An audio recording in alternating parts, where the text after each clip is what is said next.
What's up, guys? JDC here, and today we're going to talk about the Joel Schumacher Batman films, as I said yesterday when I was reviewing Tim Burton Batman films. Like I said before, Tim Burton put too much kinky shit in Batman Returns, and it was too dark for kids, and Warner Brothers wanted a lighter tone, so they hired Joel Schumacher. Tim Burton still produced this film, Batman Forever, but didn't return for Batman and Robin.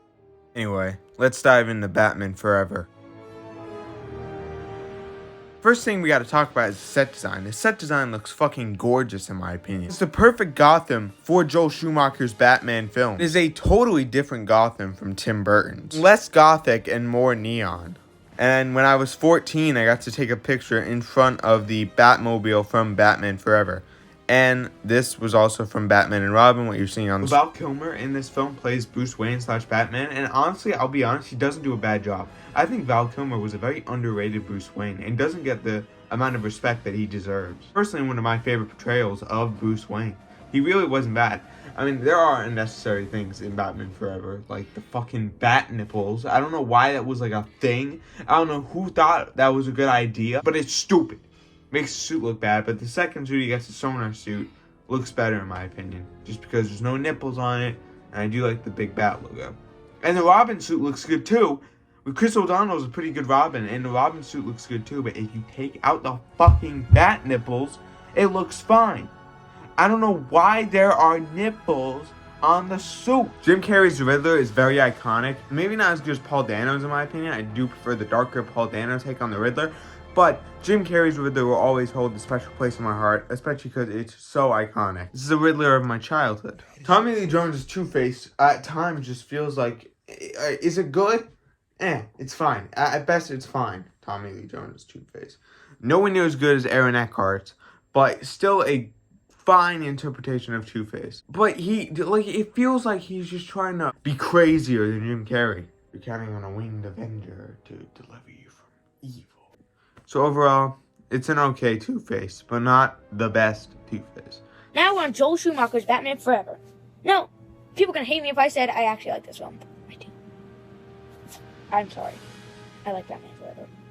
It's okay. It's actually a good film for itself. Like, I like the first two, so I liked this. And I actually really did like it. So yeah, since 2016, it's changed quite a bit. Not just, I appreciate it more now than I did ever. So I'm going to give it a 7.5 out of 10.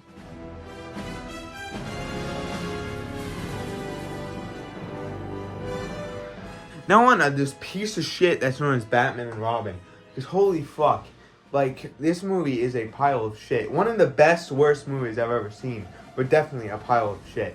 I mean, fuck. Like, Batman and Robin, there's nipples on the costume, and P.S. I hate this film. Oh my god, it's so bad! Oh my god! what the fuck? Okay. There's also close-ups of everyone's body parts when they're suiting up. Look it up. Look up suit ups in Batman and Robin. Oh my god. There's cheesy one-liners like, this is how George Clooney says Batman. I'll show you.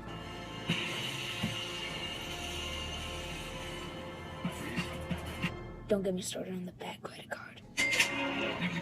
I'm going to give this film 0 out of 5 stars.